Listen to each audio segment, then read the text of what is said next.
गोविंद जय जय गोपाल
कि नरक से आया हुआ व्यक्ति का पहचान क्या है।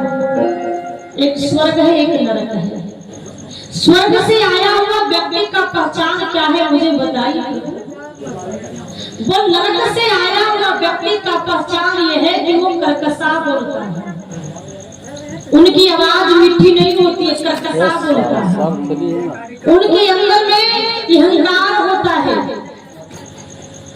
वैसे व्यक्ति जो है नरक से आया हुआ रहता है। और स्वर्ग से आया हुआ व्यक्ति का पहचान क्या है। स्वर्ग से आया हुआ व्यक्ति जो है उनकी आवाज जो है मीठी होती है, धर्म में काम में उन्हें इच्छुक होता है, इच्छा होता है, दान में इच्छा होता है, सेवा में इच्छा होता है। ऐसे व्यक्ति स्वर्ग से आया हुआ व्यक्ति का पहचान होता है। आज जो है गरुड़ जी पूछते हैं कि बताइए इस पाप का परिचय क्या है। आप कैसे जानेगा कि यह व्यक्ति पूर्वजन्म में पाप किया है। मैं कैसे जानूंगा कि वह व्यक्ति अगला जन्म में वो किया था जो आज कर्म के कारण आज ऐसा मिला।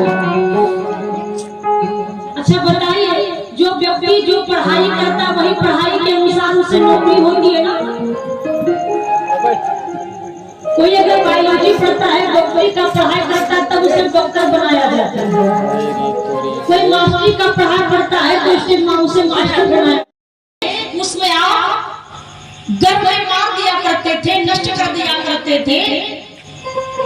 भगवान उस बच्चा का रचना करता है, सृष्टि करता है सोच समझ करके, और बार बार भगवान का दिया हुआ जो आशीर्वाद है आप नष्ट कर दीजिएगा तो ये पाप का भागी कौन बनेगा भैया।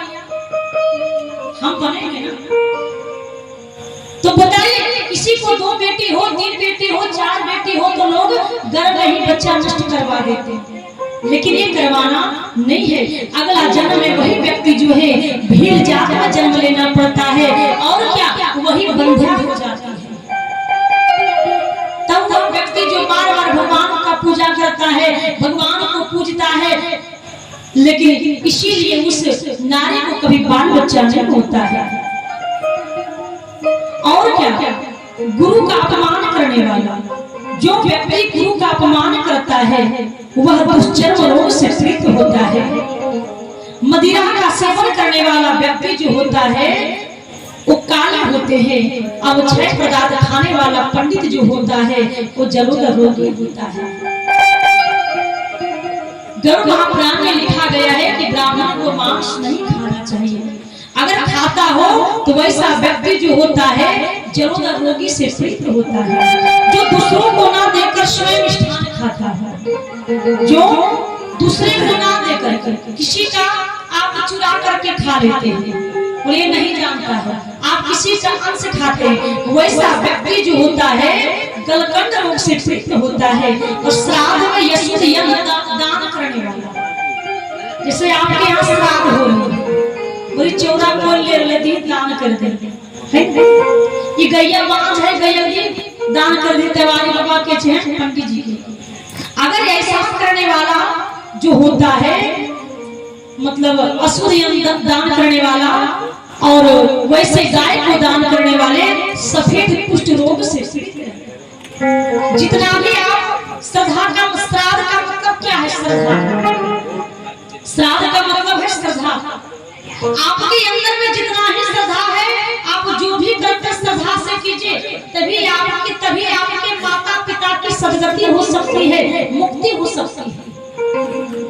अगर आपको कह दे कि आपको रांची जाना है और आपको जाने मन नहीं है, आपको कोई कह दे कि तीर्थ जाना है, आपको जाने का इच्छा नहीं, तो आपको कितना देर, कितना तक घुमा सकेगा? हद से ज्यादा होगा पुरी तक जाइएगा, हद से ज्यादा होगा मथुरा जाइएगा, हद से ज्यादा होगा काशी जाइएगा। लेकिन अगर किसी दूसरे के मन से चाहिएगा कि मैं 4 धाम कर लूं, तो आप नहीं कर पाइएगा, क्योंकि आपके मन में इच्छा नहीं। तो मानव के अंदर में जितना ही श्रद्धा हो, श्रद्धा के साथ साथ ही अपने माता पिता के नाम से श्राद्ध भी करना चाहिए। वेद शास्त्रों को निंदा करने वाला वैसा व्यक्ति जो होता है पांडु रोग होता है। लोग वेद का निंदा करते हैं, शास्त्र का निंदा करते हैं, पुराण का निंदा करते हैं। लोग कहते हैं कि भगवान को हम नहीं मानते, लेकिन बताइए भगवान के बिना कोई सुरक्षित है अभी तक? भैया बताइए, आप भगवान को नहीं देखते, ठीक है मान लीजिए, लेकिन आपको भगवान देखते हैं। हर व्यापक सर्वत्र समाना, भगवान हर जगह है, भगवान यहाँ भी है, भगवान वहाँ भी है। यही जब प्रहलाद के पिताश्री हिरण्यकशिपु को विश्वास नहीं हुआ, जब हिरण्यकशिपु ने अपने पुत्र से पूछा कि भगवान कहाँ है, मुझे दिखाओ, तुम्हारी का नाम लेते हो, ओम नमो भगवते वासुदेवाय नमः, ओम नमो भगवते वासुदेवाय नमः, भगवान कहाँ है? मुझे तो कहीं दिखाई नहीं दे रहा, भगवान किसी कहते हैं? प्रहलाद जी ने कहा कि भगवान कहाँ नहीं, भगवान तो हर जगह है, हरि व्यापक सर्वत्र समान, वो दिखा। अब बताइए, आज जो है भगवान विष्णु जी एक भक्त को खुश करने के लिए प्रहलाद को नरसिंह जी का अवतार लेना, और क्या चौखट के बीचों बीच आज वही धरती फट करके नरसिंह भगवान जी निकलते हैं और हिरण्यकशिपु का नाश करते हैं। तो भगवान कहाँ नहीं, भगवान तो हर जगह है। मानव को वेद पर विश्वास करना चाहिए, पुराणों पर विश्वास करना चाहिए, शास्त्र पर विश्वास करना चाहिए। अगर जो लोग वेद पर विश्वास न करते हो, पुराण पर विश्वास न करता हो, शास्त्र पर मतलब विश्वास न करता हो, वैसा व्यक्ति मानव नहीं होता, वैसा व्यक्ति राक्षस होता है। मैं नहीं कह रही, गरुड़ महापुराण में बताया गया है। और क्या, गुरु का अपमान करने वाला वैसा व्यक्ति को मृगी रोग होता है। गुरु का अपमान करने वाला उस व्यक्ति को मृगी रोग होता है। वेद शास्त्रों को निंदा करने वाले पांडु रोग होता है, पीलिया रोग होता है। और क्या, झूठी गवाही देने वाला गूंगा और बहरा रोग होता है। जैसे अगर दो के बीच में आपस में लड़ाई होती है, तो एक व्यक्ति कहता है सुनने हमारे झूठा गवाही दे दे तो 2 लाख रुपया। एक दूसरे के जो व्यक्ति झूठा गवाही देता है 2 लाख की लालच में, उस जगत में वह व्यक्ति जो होता है बहरा गूंगा होता है। कभी भी अपने लोग के लिए, अपने लोग के कारण, अपने स्वार्थ के लिए एक दूसरे के लिए झूठा गवाही नहीं देना चाहिए। और क्या, गोद का ब्राह्मण को लात मारने वाला लंगड़ा होता है, असत्य बोलने वाला हकलाता है और असत्य को सुनने वाला बहरा होता है। असत्य में झूठ बोलने वाला जो व्यक्ति होता है हकलाता है, बोलते बोलते हकला जाता है। पीसने वाला जो किसी के भोजन में पीस ले देता है ना, कोई भोजन बना करके रखता है और कहता है ना जानता चल जहर दे खाना कहाँ खाते हैं। तो हम आपसे छूट जाएंगे, हम आपसे छुपा लेंगे, लेकिन उनसे कोई छुप नहीं पाता है। तो अगर जो व्यक्ति किसी दूसरे को पीस लेता है, वैसा व्यक्ति जो होता है,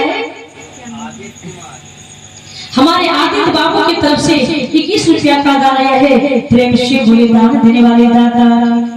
अगला जन्म में जो व्यक्ति किसी को विष देकर मारता है, वही व्यक्ति तो है पागल होकर जन्म लेता है। किसी का घर जो है बर्बाद करने वाला, किसी का घर आग लगाने वाला है ना, किसी घर को बर्बाद करने वाला, लड़ाई करवाने वाला, घर को बर्बाद करने वाला, वैसा व्यक्ति जो होता है गंजा होता नहीं, उनके माथा में बाल नहीं होता है। दूसरे के घर को बर्बाद नहीं करना चाहिए। आज जो होता है, आज जो है किसी के विवाह में विघ्न डालने वाला, उसका होठ कटा होता है। किसी के विवाह में विघ्न डालना नहीं चाहिए। जैसे कोई अगर पूछे कि विवाह कहाँ लगा, वो फलाने जगह, वो तुम्हारा विवाह फलाने जगह, और कोई दूसरा व्यक्ति जाकर के कह दे कि है तो घर में हवा कहीं लगे, लड़का पागल है, नशा कर हुए, आवारा है, नालायक है, माता पिता का बात नहीं मानता है, ऐसे वैसे 12-17 करके किसी का विवाह विघ्न कर देता है, तोड़ देता है। वैसा व्यक्ति जो होता है, वैसा व्यक्ति का होठ कटा रहता है बीच में। और क्या, प्रेम से बोलिए मैया। हल्ला करने वाले, सोने को चुराने वाला, जो व्यक्ति सोना को चुराता है, धातु को चुराता है, वैसा व्यक्ति का नाखून खराब होता है। और धातु को चुराने वाला और निर्धन होता है, अन्न को चुराने वाला, चूहा धान आदि चुराने वाला टीटी के यहाँ जन्म लेता है। टीटी जीव होता है। किसी का धन चुराने वाला, अन्न चुराने वाला, अगला जन्म में वही व्यक्ति इस जन्म में एक टीटी के यहाँ जन्म लेता है। जल को चुराने वाला एक चातक पक्षी होता है, जो साल में एक ही बार पानी को पीता है। और कौन सा महीना में? पूस का महीना में। तो जल को चुराने वाला एक चातक पक्षी के योनि में जन्म लेता है। और गंध वाली वस्तुओं को चुराने वाला छछूंदर योनि में जन्म लेता है। देखिएगा, छछूंदर बड़ा दुर्गंध गमकता है ना, चूहा जैसा दिखता है, लेकिन वहां उसका गमक जो होता है अलग किस्म का होता है। शहद को चुराने वाला मक्खी, मांस को चोरी करने वाला गिद्ध, नमक चुराने वाला चील, और इस प्रकार से योनि में जन्म लेता है। फल फूल पान चुराने वाला वानर की योनि में जन्म लेता है। कपास तृण चुराने वाला भैंस की योनि में जन्म लेता है। तीर्थयात्रियों को लूटने वाला, देखते कोई तीर्थ में जाता है, पूरे गड़िए को लूट लेता है, सोना चांदी नहीं देता है, मार पीट करके। वैसा व्यक्ति जो होता है कसाई के यहाँ जन्म लेता है। कसाई मतलब समझते हैं? कसाई का मतलब जो है वो मांस को बेचता है, कसाई के यहाँ जन्म लेता है। और क्या, विष खाकर मरने वाला सब बनता है, जो अपने आप विष खा लेता है। जिससे घर में लड़ाई झगड़ा हुआ, झंझट हुआ, चिंता हुआ, क्या किया? 5 रुपया का जहर लाया, विष लिया, खाकर मर गया। अच्छा बताइए, मरकर किसी का परेशानी हल होता है? भगवान जितने दिन का आपको समय दिए हैं, आप जी लीजिए, चाहे सुख हो चाहे दुख हो। एक पंखा लगा देते, कृपा कर देते हैं भैया। चाहे सुख हो दुख हो, कभी भी मानव को विष खाकर मरना नहीं चाहिए, कभी भी कुएं में कूद कर मरना नहीं चाहिए, कभी भी फांसी लगाकर मरना नहीं चाहिए। क्यों? अच्छा बताइए, मरने से पाप कम हो जाती है क्या? मरने से समस्या का हल हो जाता है क्या? मरने से समस्या का समाधान हो जाता है क्या? आजकल बेटा को डांटिएगा, बेटा की क्या कहता है? जाइए मर्जी होने जाए, बाहर है ना। किसी बाल बच्चा को डांटिए, बेटी हो चाहे बेटा हो, किसी को भी डांटिए तो लोग तुरंत धमकी देते हैं ना कि अभी हम मर जाए, तो ना जाते डांटिए ना, अभी मर जाए। तो बताइए, मरने से किसी का समस्या हल हो जाता, समाधान हो जाता, पाप कम हो जाता। तो संसार में लोग इतने जो दुख को सहते हैं, कष्ट को सहते हैं, बताइए जीवन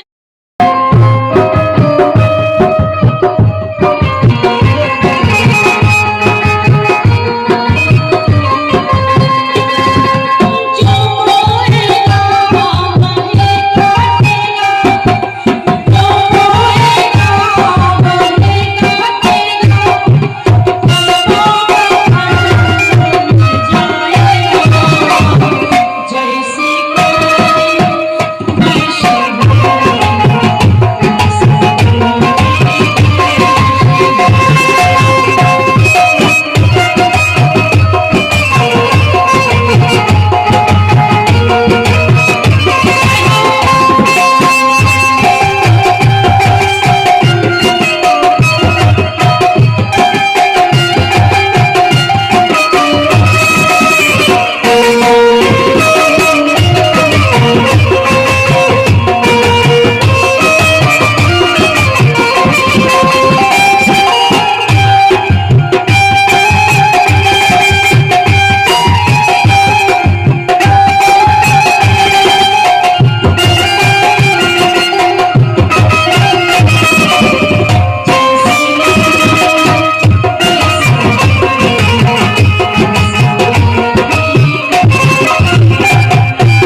से खाता है। अच्छा बताइए, आम के पेड़ में कभी कटहल हो सकती है क्या? कटहल के पेड़ में कभी आम हो सकती है क्या भैया? तो मानव जैसा कर्म करता है, कर्म के अनुसार उसे भोगना ही पड़ता है। इसलिए मानव को सोच समझ करके कदम उठाना चाहिए, सोच समझ करके बोलना चाहिए, सोच समझ करके देखना चाहिए, सोच समझ करके ही करना चाहिए। आज जब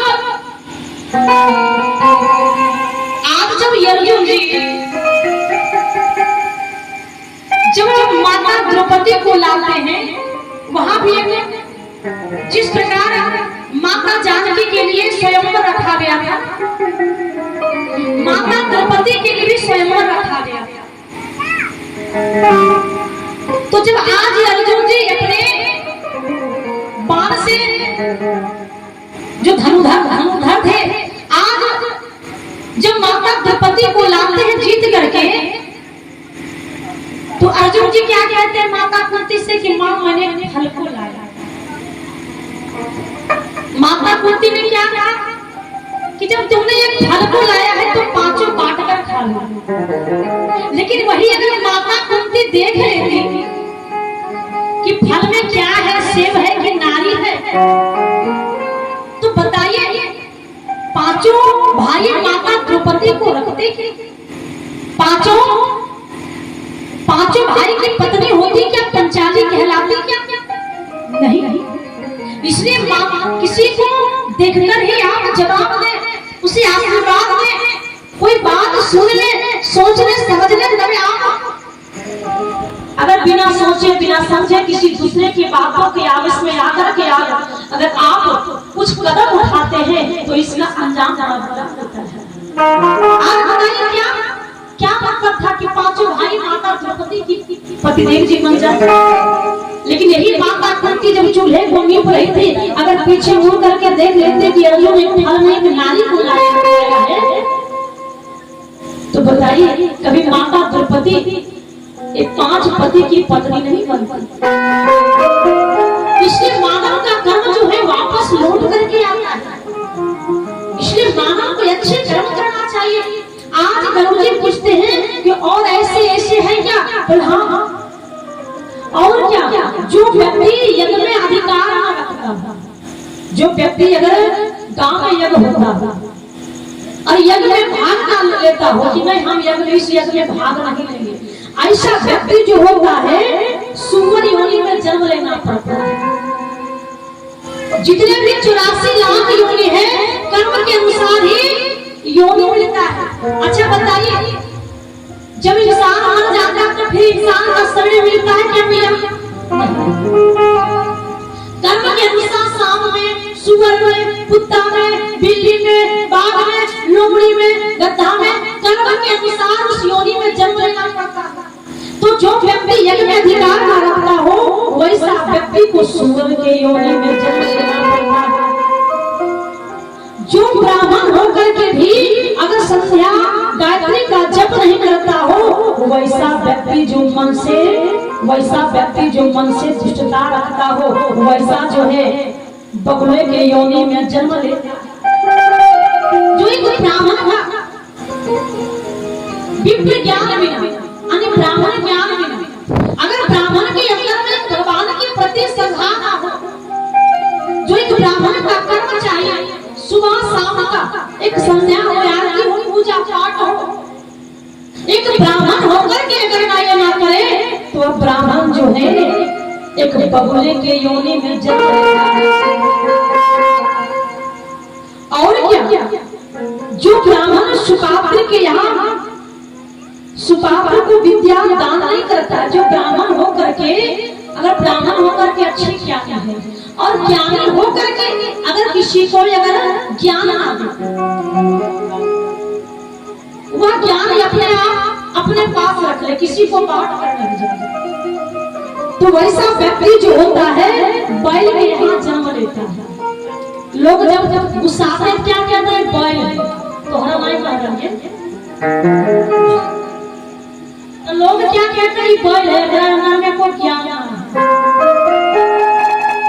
तो जो एक ज्ञानी होकर के किसी दूसरे को ज्ञान ना बांटे कि पृथ्वी पर जग हुआ ना प्रेम का प्रहासो पंडित है। हम बहुत पढ़े लिखे हैं, ठीक है, आप मान लीजिए, लेकिन अगर किसी को ज्ञान ना देकर मरे तो वैसा व्यक्ति जो है मोबाइल के यहाँ जन्म लेना पड़ता है। आज जो है, जो शिष्य गुरु की सेवा ना करता हो वैसा व्यक्ति जो होता है वह पशु बनता है, अगर गुरु का सेवा ना करता हो। अच्छा बताइए, गुरु का सेवा यहाँ कोई करते हैं नहीं? अगर गुरु जी अगर रास्ते में मिल जाते हैं तो क्या कहते हैं? गुरु जी प्रणाम, है ना?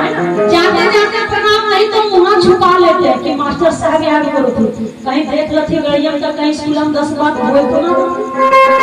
लेकिन इस शिष्य को ये नहीं होता है कि मैं उतर करके गुरु को प्रणाम करूं, क्योंकि गुरु के ज्ञान के बिना जीवन अधूरा होता है।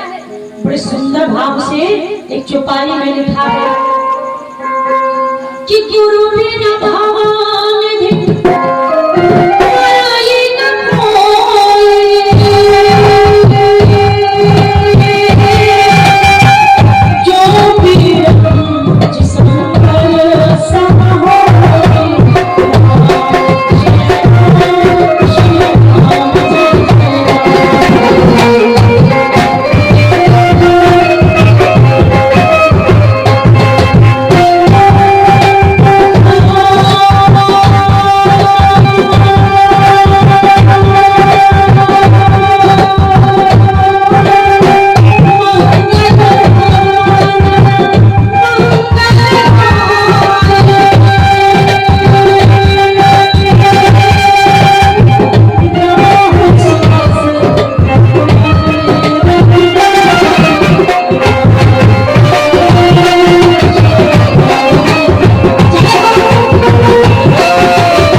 पीछे वाले भैया घूस खैले हो नहीं मना घूस है सबके बेचारा। सभी लोग आइए कि राम सिया राम जय जय राम, राम सिया राम जय जय राम।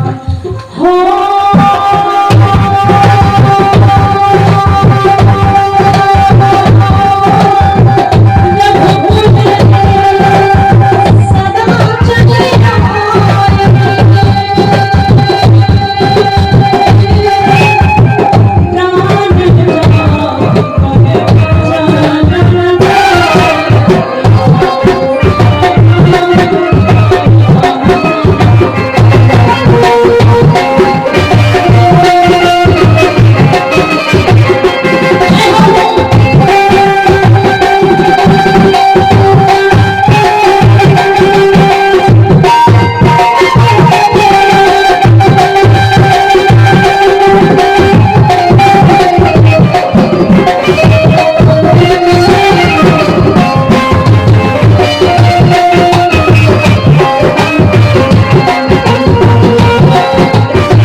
तो जो शिष्य अगर गुरु को सम्मान ना करता हो, गुरु का आदर ना करता हो, तो वैसा शिष्य को और वैसा शिष्य जो होता है वो राक्षस के यहाँ जन्म लेना पड़ता है। और क्या, जो एक स्त्री होकर के पति का सेवा ना करती है। अच्छा बताइए, इतने मैया बैठी है, पति का काम कितने मैया प्रत्येक दिन दबाती? हाथ उठाइए। 2 साल हो गए तो हम यूं हाथ उठाइए मैया। पति का काम कितने मैया दबाती? हाथ उठाइएगा। इसमें लिखा है जो स्त्री होकर के पति की पाँव न दबाए उनको जून यानी ढीला की योनि में जन्म लेना पड़ता है। इसलिए तो मैया ये काम करती है, एक बार नोच चुकी है, एक बार काम करते एक बार नोच चुकी है। एक देखिए नारी होकर के और माथा पर नारी बनकर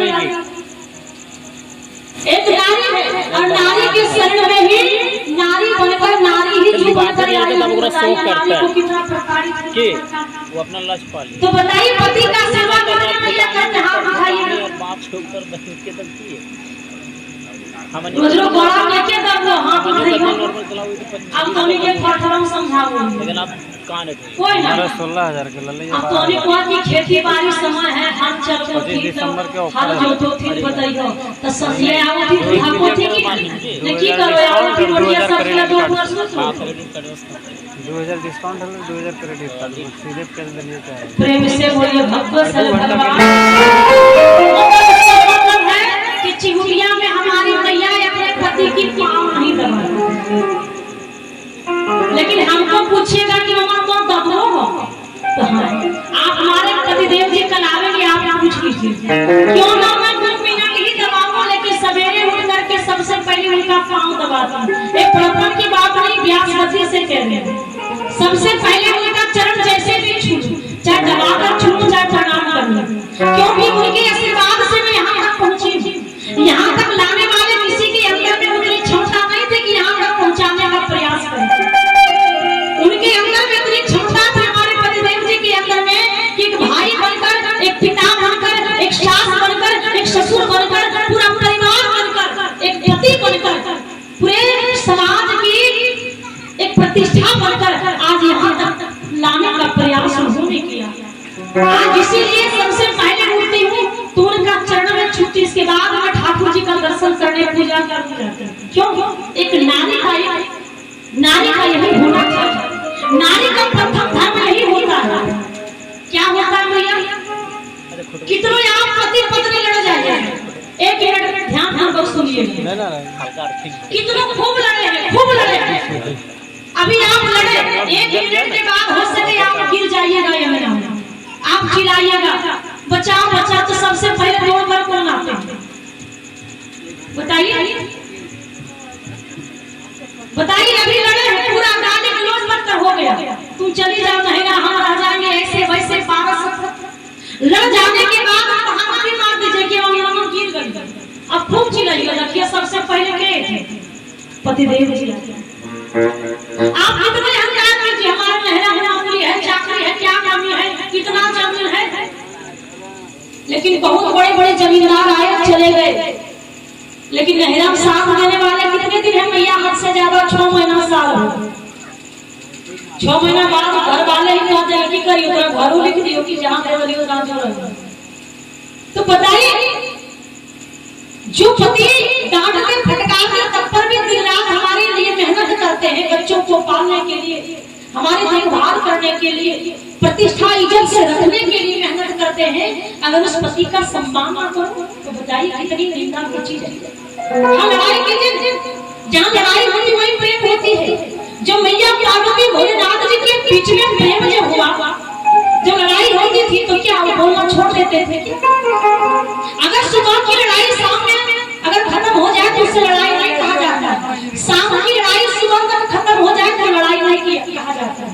ध्यान पूर्वक सुनिएगा, एक छोटी सी कथा आती है, पति पत्नी का लड़ाई कैसा होना चाहिए। एक पति पत्नी में लड़ाई हुआ था, जैसे मान लीजिए कि हमारे किशोर भैया की पत्नी में दोनों में लड़ाई हुई, मान लीजिए, क्योंकि हमारे देवर जी लगता तो थोड़ा इनसे मजाक भी कर लेते हैं कथा में, तो मान लीजिए कि शाम को हमारे किशोर भैया की वाइफ में लड़ाई हुआ। अब जब पति पत्नी के बीच में लड़ाई हुआ है तो दोनों में शर्त रखा है, क्या कि जो सबसे पहले बोलेगा उसे 1 लाख का जुर्माना लगेगा। पत्नी सोचती कि हाँ मगर झूठ जी भाई जब बोल लेवे तो 1 लाख दिए पड़ते।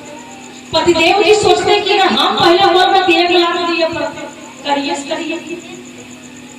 अब इस प्रकार से सोचते सोचते सोचते मैया 6 महीना हो गया, लेकिन पति पत्नी में कोई विचार नहीं, कोई बात नहीं, कोई विवाद नहीं, कुछ किसी भी प्रकार से कोई बात विचार नहीं। एक दिन पतिदेव जी सोचते हैं कि घर मेरा बर्बाद हो गया। अच्छा बताइए पति पत्नी लड़ जाते हैं तो बताइए कितना बर्बाद होता है घर। लड़ाई में भोजन भी टाइम पे नहीं मिलता, बच्चों को टाइम पर स्कूल में नहीं जा पाता, अच्छा विचार नहीं बनता, अच्छा संस्कार नहीं होता, बच्चों पर गलत संस्कार आ जाता है। जब माता पिता इस प्रकार लड़ेंगे झगड़ेंगे फिर बताइए बच्चों पर असर कैसे? 6 महीना बीत गया तो वह पतिदेव भी सोचते हैं कि मैं ही छूट जाता हूं, घर मेरा बर्बाद हो रहा है। पतिदेव जी ने क्या किया, कुर्सी पर बैठ जाते हैं, एक सिगरेट को लिए और बड़े सुंदर भाव से सिगरेट को पीने लगे और सिगरेट पीते पीते जानबूझ करके खतवा में जो कुर्ता होता है आग को गिरा लिए सिगरेट वाला। अब कुर्ता जलने लगी, पूरा धधक रही है, धीरे धीरे आग। अब पत्नी क्या करती है, केवाड़ी है, केवाड़ी के पीछे से छुपकर सब तमाशा देख रही है कि पतिदेव जी का कुर्ता जल रहा है। पत्नी क्या कहती है, कुर्ता जला तो मैं क्या करूं, कुर्ता जला तो मैं क्या करूं, कुर्ता जला तो मैं क्या करूं।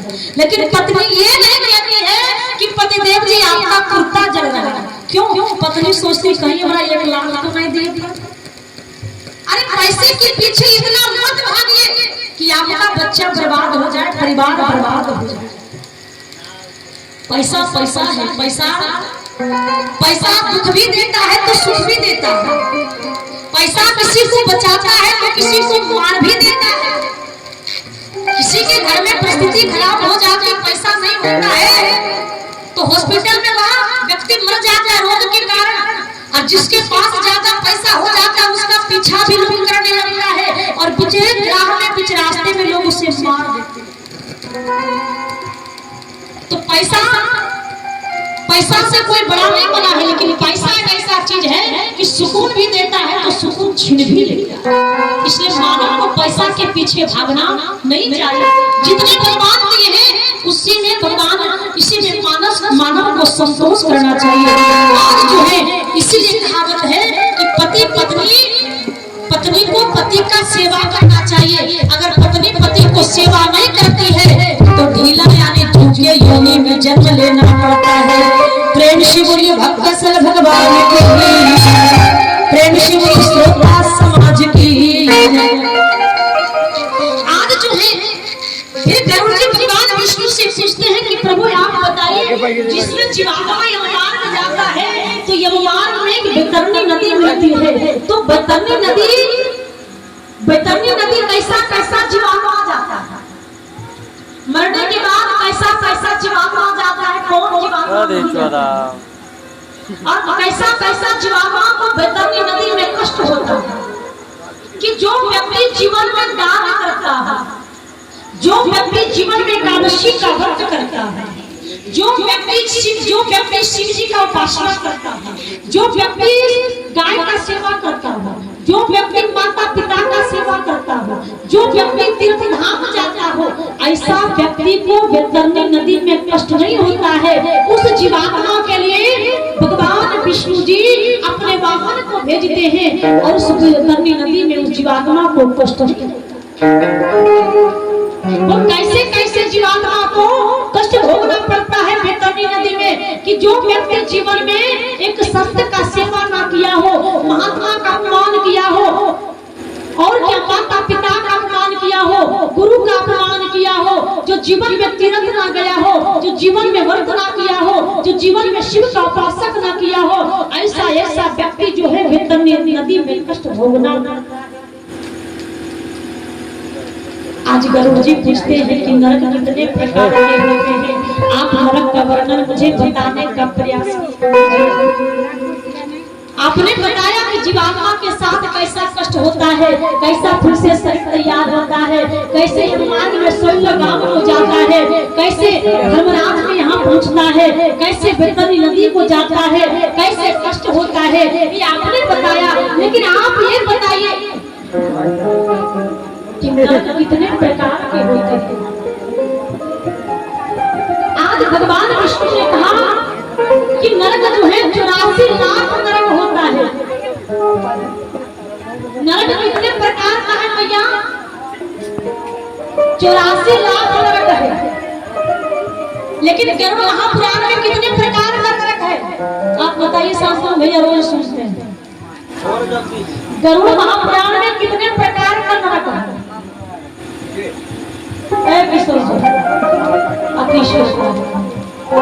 ये नहीं जानते विदावत प्रेम से बोलिए भगवान। नरक तो 84 लाख है भैया, लेकिन ये महापुराण में, जिस गरुड़ महापुराण में 16 अध्याय है, जिस प्रकार मामा का 16 संस्कार होता है, एक माता जी की तरफ से 11 रुपया का दान आया है। प्रेम से बोली दान देने वाली दाता की और हमारे भैया भैया जी। वह राजा जो है अपने मंत्रियों के साथ जो है शिकार करने के लिए, जब शिकार करने के लिए निकला तो उस जंगल में एक सुंदर सा हिरण दिखाई दिया। अब हिरण को देख करके वह राजा जो है लोभ हो गया, जब लोभ हो गया और लोग तो किसी को छोड़ा नहीं है, एक जगह घर बना लेते लोग होता है, गिरिडीह बना लेती है ना, बड़ी सुंदर होती है। गिरिडीह में बना लेते हैं और रांची बना लेती है, बड़ी सुंदर होती है। रांची में बना लेते हजारीबाग बना लेते, हजारी के बाद और अगला जो है दिल्ली में। ये मानव का लोभ जो है कभी समाप्त नहीं होता, इसलिए मानव को सब कुछ दिया तो संतोष नहीं, और संत को जब संतोष दिया तो सब कुछ छीन लिया। जब संत जब त्यागी बन गया तो पूरा परिवार को ही छीन लिया। और भगवान ने हम लोग को जब सब कुछ दिया, धन दौलत परिवार, तो हम लोग के अंदर में संतोष ही छीन लिया। संतोष है असंतोष परम सुखम, संतोष से बड़ा कोई धन नहीं होता। भगवान कृष्ण दुशासन से कहा, कौरवों से कहा कि 5 भाई को सिर्फ 5 गांव में दो। दुशासन ने कहा कि मैं एक कण भी देने वाला, एक इंच भी नहीं देने वाला हूँ। भगवान कृष्ण जी समझ गए कि अब तो महाभारत होना जरूरी है। अगर द्वापर में कोई भाई कोई हिस्सा नहीं देगा, फिर बताइए मृत्यु लोक में कोई भाई दे सकता है क्या? आज इसीलिए देखिएगा लोग जमीन के लिए लड़ते हैं, प्रथा ये द्वापर से ही आई, द्वापर से ही हो रही है। ये जमीन की लड़ाई जो है, जायदाद की लड़ाई जो है, द्वापर से ही हो रही है। भाई भाई आज जो है तो उसी से युधिष्ठिर जी कहते हैं माता कुंती को, माता कुंती पश्चाताप करती है कि तुम्हारे पिताजी आज पांडु जी रहते तो तुम्हें ये दिन देखने को नहीं मिलता, क्योंकि पिता को जानकारी होती है कि हमारी जमीन कहां से कहां तक है। छोटा छोटा बच्चा हो, पिताजी अगर मर जाए तो बच्चा को क्या जानकारी कहां तक कहां हमारे पिता। माता कुंती ने हाय हाय करो, आज हमारे पतिदेव जी रहते तो ये दिन मेरे पितृ को देखने को नहीं मिलता। 12 वर्ष वनवास, 2 वर्ष गया। तो उसी समय युधिष्ठिर जी ने कहा कि मां चिंता मत करो, संतोष परम सुखम, संतोष से बड़ा कोई धन नहीं होता है। आज जो है वही भगवान राजा जब हिरण के ऊपर जब लोभ हो गया तो हिरण पर निशाना लगाया। हिरण की छाती पर निशाना तो लग गई, हिरण की छाती से खून की धारा बह रही है, लेकिन हिरण रुका नहीं। अगर हम लोग को चोट पहुंचती है भैया, चोट जब पहुंचती है तो क्या करते हैं, कुछ देर रुक जाते हैं, ठहर जाते हैं, खून निकलते संभाल लेते हैं, कपड़ा बांध लेते हैं, इलाज करा लेते हैं। लेकिन हिरण को जब चोट पहुंची तो हिरण रुका नहीं, हिरण और तेज गति से दौड़ने लगा और तेज गति से चलने लगा। अब हिरण का पीछा जो है वो राजा करने लगा। कुछ दूर जाने के बाद हिरण कहीं दिखाई नहीं दिया। जब हिरण कहीं दिखाई नहीं दिया तो राजा जी थक जाते हैं और बैठ जाते हैं। कुछ देर के बाद प्यास लगती है। अच्छा बताइए, चिहुटिया में अगर पानी ना रहे तो कितना दिन तक रह पाइएगा आप? एक दिन, 2 दिन, एक दिन। तो आज वह राजा जो महान राजा है, उस जल की खोज में इधर उधर घूमने लगे, कहीं जल नहीं मिला। प्यास के मारे कंठ सूख रही है। अब राजा ने देखा कि आकाश मार्ग से बहुत ऐसे पक्षी जो है उड़ती भी जा रही है। राजा ने सोचा हो सकता है पक्षी लोग भी जल की तलाश में खोज में जाता होगा, क्यों ना मुझे इसी का पीछा करना। आज आकाश मार्ग से पक्षी लोग उड़ती भी जा रही है और धरती पे तोड़ते हुए राजा साथ जाते हैं। कुछ दूर जाने के बाद एक तालाब मिला, उस तालाब में सारी पक्षी उतर कर अपने अपने प्यास को बुझाते हैं। राजा साहब भी अपने प्यास को बुझाते हैं। उन्होंने देखा कि अब रात हो गई है, हम जाएंगे। राजा साहब ने वृक्ष के नीचे घोड़े को बांध देते हैं, पगड़ी को खोलते हैं और वहीं लेट जाते हैं।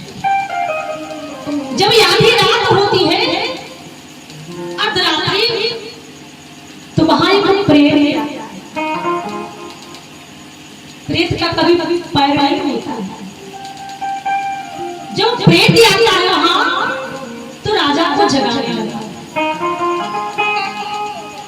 अब राजा साहब डर जाते हैं कि ना मैं किसी को कहकर आया था, ना किसी को बोलकर आया था, ना किसी को।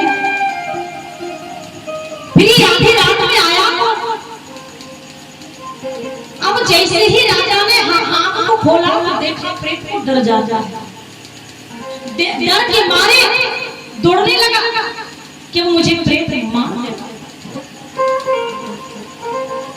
उस प्रेत ने कहा कि हे राजन, आप डरिए नहीं, मैं आपको मारने के लिए नहीं आया। बोली अपनी मुक्ति के लिए आया हूं।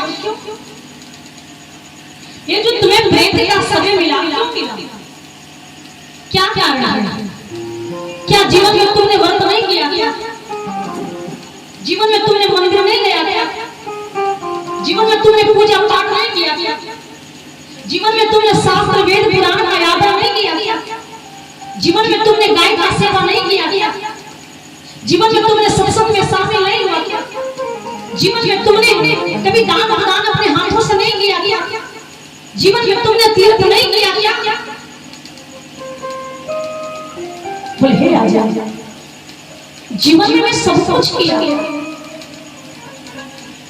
पूर्व जन्म में एक बनिया था, मेरा नाम सुदेव था। मेरा ये धर्म कार्य में बड़ा मैं रुचि रहता था, बड़ा रुचि होता था हमारे अंदर में। लेकिन बात यह है कि जब मैं मर गया, मर जाने के बाद हमारा जो पुत्र नहीं था, मैं बांझ था, बंध्या था, मेरा कोई बाल बच्चा नहीं था।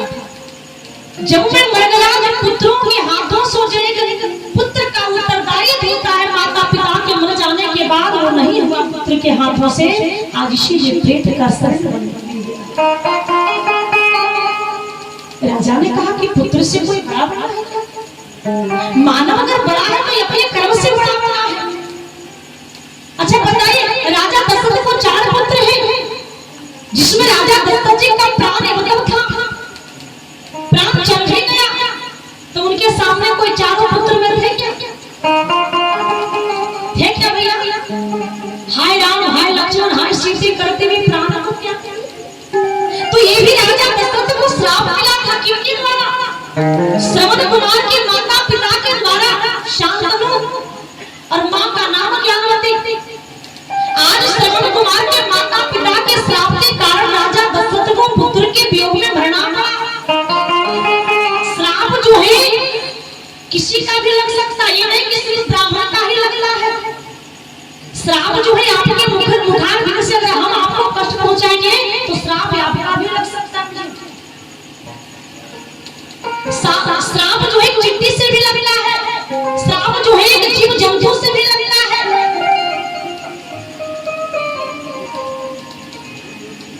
इसलिए आज राजा ने समझाया कि पुत्र से कोई बड़ा नहीं बना है, मानव कोई बड़ा बना है तो कर्म से बड़ा बना है। भागीरथी को एक राजा सगर को एक पुत्र ने 60,000 पुत्र था, 59,999 पुत्र जो था सारा घर में था, लेकिन एक ही पुत्र था भागीरथी, जो सारे भाइयों को भागीरथ जी तपस्या करके भगवान विष्णु को खुश करके, भोलेनाथ जी को खुश करके, एक यमुष्ट के मात्र पर तपस्या करके भगवान विष्णु के चरणों के रज से धीरे धीरे बहती है। एक वक्त अगर अचानक गंगा जी अगर नीचे धरती पे आती तो कितना नुकसान होता। तो सबसे पहले भगवान भोलेनाथ जी अपने जटा में समाते हैं और तब धीरे धीरे धीरे धीरे जो है नदी के स्वरूप वो गंगा निकलती है और वही गंगा के जल से सारे भाइयों को तिलांजलि मिलती है। तब सारे भाइयों की मुक्ति होती है। नहाने के बाद लोग गया जाते हैं, जाते कि नहीं? जब श्राद्ध खत्म हो जाता है तो लोग गया जाते हैं, बनारस जाते हैं, काशी जाते कि नहीं? यहाँ कोई जाते हैं कि नहीं? जब श्राद्ध खत्म हो जाता है आप लोग जाते हैं। आज उसी प्रकार आज इसी लोग गंगा जी जाते हैं, स्नान कर लेते हैं।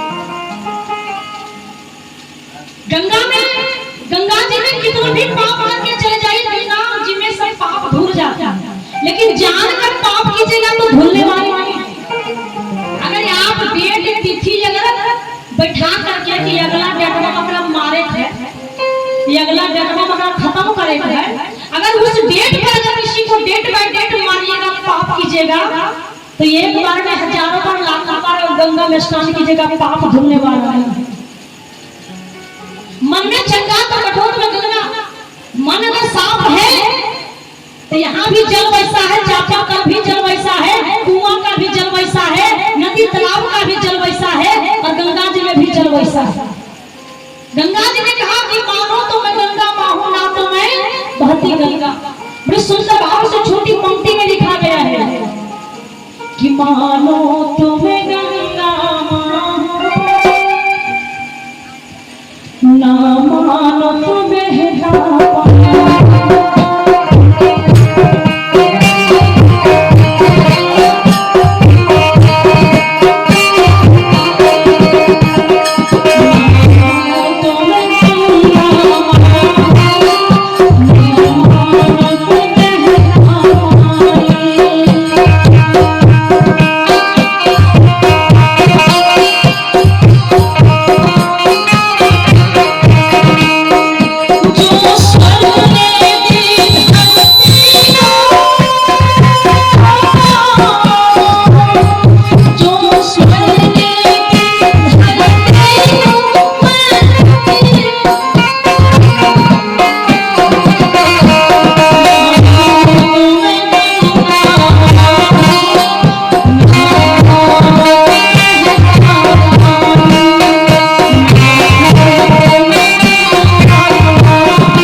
अगर मन चंगा तो कठोट में गंगा।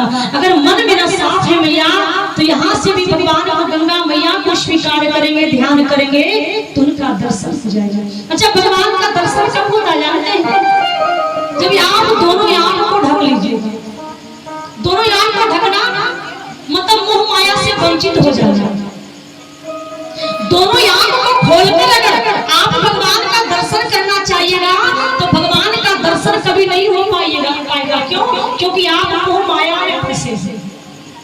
और जैसे आप दोनों आंख को अगर आप ढककर देख लेंगे कि भगवान का दर्शन करना है तो लगता है कि साक्षात हनुमान जी बैठे। क्यों? क्योंकि उस समय व्यक्ति जो होता है मोह माया से वंचित होता है।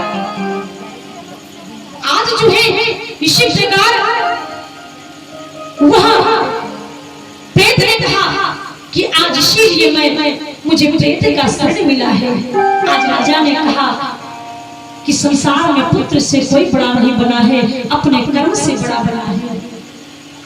फिर राजा ने कहा कि तुम क्या चाहते हो, मुझे बताओ तो सही। वह वहाँ राजा ने कहा कि क्या कहते हो? प्रेत ने कहा कि हमारा क्रियाक्रम आपको करना पड़ेगा। वो कैसे? वो हमारे पास एक मणि है, आप ये मणि ले लीजिए और मणि को बेचकर जो धन मिलेगा वह धन की राशि से आप हमारे नाम से क्रियाक्रम कर दीजिएगा। वह राजा जो है अपने घर ही आते हैं और मणि जो है वह मंत्री को दे देते हैं और मणि को जो बेचकर धन की राशि हुआ वही धन से उस प्रेत के नाम से सारा क्रियाक्रम किया जाता है। अग्नि का संस्कार छोड़ करके जितना भी क्रियाक्रम होता है सब किया जाता है और उस प्रेत को आत्मा को जीवात्मा में शांति मिल जाती है। उस प्रेत को सद्गति हो जाती है, उस प्रेत की मुक्ति हो जाती है। प्रेम से बोलिए भगवत्सल भगवान की, प्रेम से बोलिए श्रोता समाज की, प्रेम से बोलिए अपने प्रेम माता पिता की। आज देखिए भैया, जब एक प्रेत का शरण मिलता है तो प्रेत का शरण की मुक्ति कैसे होती है? यही वेद से, यही पुराण से, यही शास्त्र से। आजकल देखिएगा आश्विन का महीना आ गया जिसमें पिंडदान होता है, गया में जाकर लोग देते हैं। और जब तक माता पिता का पिंडदान नहीं होता है गया में, तब तक लोग क्या करते हैं? मार देते हैं। देती है ना, बहुत बड़ी बड़ी देती है, देते हैं। और ये नहीं कि सिर्फ पत्नी मरे हैं, पति नहीं है, पति है ये है तो आप पिंडदान दे सकते नहीं। जब तक पति पत्नी का मृत्यु ना हुआ हो तब तक आप गया में जाकर के पिंडदान नहीं कर सकते। क्यों? पति और पत्नी का आत्मा कोई दूसरा नहीं, एक दो नहीं होता है। पति पत्नी का आत्मा हृदय जो एक होता है, दो प्राण एक जीव होता है।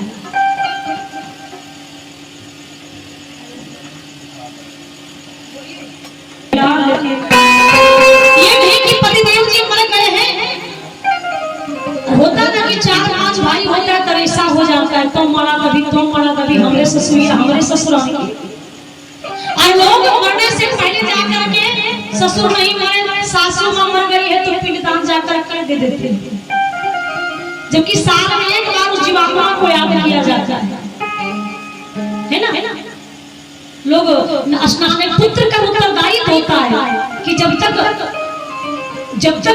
मतलब 15 दिन जो पहला पक्ष होता है, इसे लोग पितृ पक्ष कहते हैं, जब तक 15 दिन तक नहीं खत्म होता है तब तक ये अपने माता पिता के नाम से पुत्र जो होता है जल देना चाहिए। नदी हो, तालाब हो, कुआं हो, चापाकल भी हो, उल्टी माता पिता को जल देना चाहिए। वही पुत्र का दिया हुआ जल जो है पान करता है, 1 साल तक पीता है। जैसे तेरहवां के दिन एक पिंड पड़ता है ना पुत्र के हाथों से, जो वार्षिक पिंड होता है। वार्षिक पिंड का मतलब 1 साल का पिंड, 1 साल का वार्षिक पिंड जिसे कहते हैं। तो एक पिंड पड़ता है, बहुत बड़ा पिंड होता है, तो वार्षिक पिंड होता है। और वही 1 साल तक वही माता पिता वह जीवात्मा उस पिंड को खाता है। और एक पुत्र का उत्तरदायित्व होता है कि जब भी पितृपक्ष होवे, आश्विन का पहला पक्ष कृष्ण पक्ष, तो एक पुत्र का उत्तरदायित्व होता है कि अपने माता पिता के नाम से जल एक पुत्र का उत्तरदायित्व होता है। आज हमने पढ़ाई क्यों? क्योंकि वह माता पिता जो है 1 साल तक वही जल को पीता है। अच्छा बताइए, यह माता पिता के मर जाने के बाद अगर यह पुत्र ना मरे, फिर बताइए पुत्र कहलाने से क्या फायदा?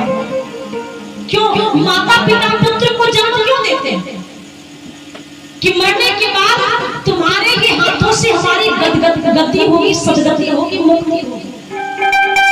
लाख पिताजी कह देते हैं कि हमारा मरला बातों में छीन मरला बातों में जलवल में जीव तो लकड़िया में दी, लेकिन माता पिताजी जब मर जाते हैं देखने आते हैं क्या? क्या क्रोध में कहते हैं जब वृद्ध हो जाते हैं, वृद्ध होने के बाद बुद्धि भी कम हो जाती है, पागलपन जैसा पागल जैसा हो जाता है।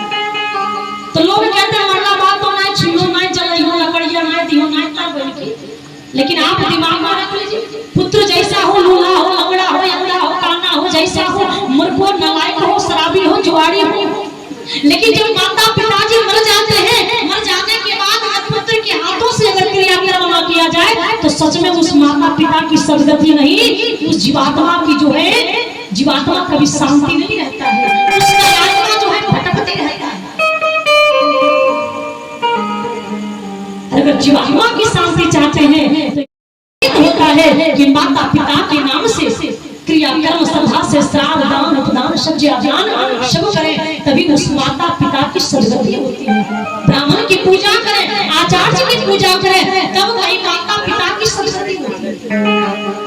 जीवात्मा यहाँ से भी जाएगा नहीं जब तक आप तेरहवां के दिन आप ब्राह्मणों की विदाई, आचार्य की विदाई, पंडित की विदाई नहीं कीजिएगा, तब तक इस जीवात्मा की भी विदाई नहीं होती।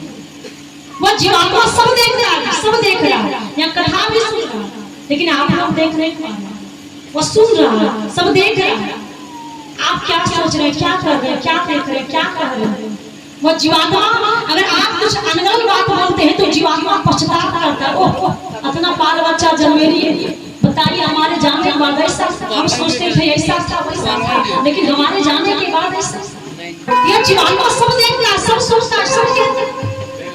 तो जीवात्मा की सदगति तभी होती है जब तक पुत्र के हाथों से जब तक क्रियाक्रम नहीं होता है, तब तक वो जीवात्मा की सदगति मुक्ति नहीं होती है। प्रेम से बोली बाकी बिहारी लाल की जय, प्रेम से बोली श्रोता समाज की। कल आप लोगों को श्री सुखदेव जी महाराज जी की जन्म की कथा सुनाई। क्यों? क्योंकि जो कथा बची हुई है कल हमारे महाराज जी के द्वारा सुनिएगा गरुड़ महापुराण का। इसके बाद हमसे श्री सुखदेव जी महाराज जी की कथा को श्रवण कीजिएगा श्रीमद् भागवत महापुराण की। आइए बड़ी सुंदर भाव से एक निर्गुण, इसके बाद मंगलमय आरती होगी। प्रेम से बोली बाकी बिहारी लाल। अच्छा बताइए, ये सब मैया सब अपने अपने गप में है, ये नहीं कि हम खाली कथवे कर रहे मैया। अभी हम 4 चश्मा लेकर बैठे हैं, 2 को ये है और 2 को यहाँ है, कभी पूरब कभी पश्चिम कभी उत्तर कभी दक्षिण है ना भैया। सब मैया 4 मैया 5 बैठे खाली गप में। कौन खाता रहो पहले ककरम पनिया हो ककरम ना हो, ककरम भेले भी कदवा भेल हो कि ना, कर गड़िया जीतो कि ना, सब सुन रहे भैया, ऐसा बात नहीं है। प्रेम से बोलिए भगवत सल भगवान की। सुंदर भाव से निर्गुण में कहा गया है कि सोच सोच परेशान। इनके कौन मरे हैं आपके चाचा? पिताजी। जब एक पिताजी मर जाते हैं, अच्छा पुत्र को पश्चाताप होता है। जब माता पिता के मर जाने के बाद बड़ा पुत्र को जब पिता का पगड़ी मिलता है, उस समय पुत्र को पश्चाताप होता है कि आज के बाद पिता का जो उत्तरदायित्व होगा आज से मुझे निभाना। और क्या, एक पिता के जैसा जितना हमारी बहन है, बेटी है, भाई है, सबको बहू है, एक पिता के समान एक पिता का उत्तरदायी सबको देखना है। अब उसी दिन उस पुत्र को पश्चाताप होता है, उस समय वह पुत्र रो उठता है, उस समय वह पुत्र बिलख उठता है कि जब तक हमारे पिता के जीवित थे, जैसे हमारे पिता थे, जब तक पिताजी थे तब तक कोई चिंता नहीं थे। हमें गर्व था, हमें स्वाभिमान था, अहंकार था कि हमारे पिताजी जीवित है, क्या चल जाए। माता पिता के सामने बेटा अगर 90 वर्ष का भी हो जाए ना, तो माता पिता के सामने बालक ही होता है। और हम लोग वृद्ध भी हो जाएंगे तो भगवान के सामने छोटा ही बनेंगे। भगवान को क्या कहेंगे कि करियो भगवान, हम नादान हो, कुछ ना जाने, जे गलती भलो से तो माफ करियो। उसी प्रकार माता पिता को भी हम लोग कहते हैं कि करियो हम ना जानियो, हमारे अंदर में ज्ञान है। अब जब तो कर भी माफ कर भी जाए मार भी, तो उसी प्रकार माता पिता के सामने बाल बच्चा छोटा रहता है और भगवान के सामने संसार के लोग छोटे होते हैं। आइए बड़े सुंदर भाव से एक पुत्र कहता है, जब पिताजी मर जाते हैं तो कहते हैं कि सोच सोच बरसेला, सोच सोच बरसेला और हमारो नजर और बाबू के बिना सुन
उतारो मोर मनवा राम जी की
पतये हर हर महादेव सर्वे भवन्तु सुखिनः सर्वे सन्तु निरामयाः सर्वे भद्राणि पश्यन्तु मा कश्चित् दुर्भाग्यदर्शनावस्तु।